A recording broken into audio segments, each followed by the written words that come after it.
Guys এখানে দেখো কি হয়, এই জায়গায় আমাদের সামনে ছিল একটা হ্যাকারের ফুল স্কোয়াড এন্ড হ্যাকারটা কিন্তু শুরুতেই আমার টিমমেট ক্রুল গেমিং কে ডাউন করে দেয়। আর ক্রুল গেমিং কে রিভাইভ করতে যায় এই জায়গায় কিন্তু হ্যাকার হাতে আমিও মারা খেয়ে যাই। আর ম্যাচের এই মোমেন্টে কিন্তু আমরা তিনটা টিমমেটই মরে যাই এন্ড এখানে শুধুমাত্র পাইছে থাকে আমাদের জোন পুশার। তবে এখন তোমরা অনেকে বলতে পারো যে ভাই আপনি ক্রুল গেমিং কে কই দেখেন, এখানে না ভিভেস প্লেয়ার দেখতেছি না ক্রুল গেমিং নামের কাউরে দেখতেছি। মূলত গাইস এই ম্যাচে ক্রুল গেমিং নিজের নাম চেঞ্জ করে ভিভেসটারে হাইড করে খেলতেছে এন্ড এক নম্বরে যে হোয়াইট ফ্ল্যাগ দেখতেছো এটাই হচ্ছে মূলত ক্রুল গেমিং। তাছাড়া এই ম্যাচের শেষের দিক দিয়ে তোমরা আরো শির হয়ে যাবা যখন দেখবা যে ক্রুল গেমিং একাই হ্যাকারের ফুল স্কোয়াডটারে মাইরা দেয়, কারণ গাইস ক্রুল গেমিং এর দ্বারাই কিন্তু হ্যাকারকে মারা সম্ভব। তো ম্যাচের এই মোমেন্টে আমাদের জোন পুশারের কাছ থেকে রিভাইভটা পাওয়ার পর এখানে যখন আমরা লুট করার উদ্দেশ্যে আসি এন্ড আমি লুট করতে বসি, ঠিক তখনই কিন্তু হ্যাকারটা চলে আসে, শুরুতে সে আমারে মারা দেয়। আর একটু পর কিন্তু এখানে হ্যাকারটা ক্রুল গেমিং কেও মারা দেয়। আর হ্যাকারের হাতে পরপর দুইবার মার খাওয়ার পর কিন্তু ক্রুল গেমিং এই জায়গায় অনেকটা রাইগা যায়, যে কারণে আমারে বলে যে আরন ভাই আপনি আমার সাথে আসেন, এই হ্যাকারটারে আমি দেখতেছি, এই ম্যাচ আমি ওর মাইরাই ছাড়বো। তাই এখন দেখা যাক ক্রুল গেমিং কে হ্যাকারের স্কোয়াডটাকে মাইরা ম্যাচটা বুইয়া করতে পারে কিনা। তবে তার আগে তোমরা যারা এখনো ভিডিওতে লাইক করো নাই মনে করে লাইকটা করে দিও। আর হ্যাঁ, তোমরা যারা আমার সাথে অ্যাড হতে চাও তারা ভিডিওতে 4-5টা শেয়ার করে কমেন্টে তোমাদের আইডি কোডটা দিয়ে দিও। তো ম্যাচের লাস্ট মোমেন্টে আমাদের জোন পুশার কিন্তু আমাদেরকে রিভাইভটা দেওয়ার পর সে নিচে মরে যায়, অর্থাৎ এখন যদি আমরা আর মরি তাহলে কিন্তু কোনোভাবে রিভাইভ পাওয়া সম্ভব না।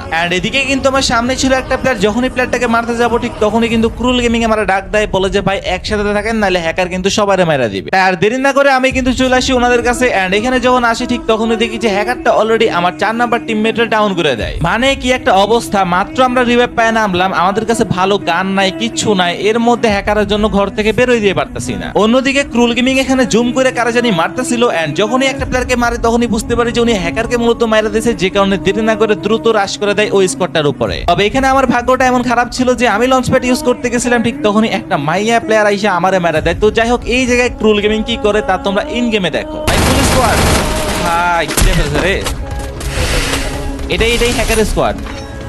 আপনি মেডিকেটটা ফুল করে দেন তাড়াতাড়ি।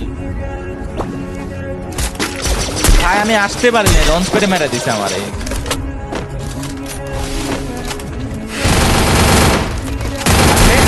ও ডাউন ডাউন, আপনার এইচপি নাই দেখেন।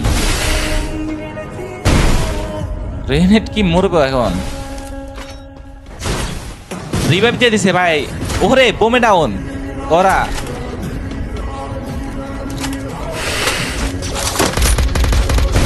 কি মনে হয় গাইস ক্রুল গেমিং কি পারবে 1 vs 4 মারতে? ও ভাই ওরে ডাউন ডাউন ভাই, আপনার এইচপি কি শেষটি মাত্র।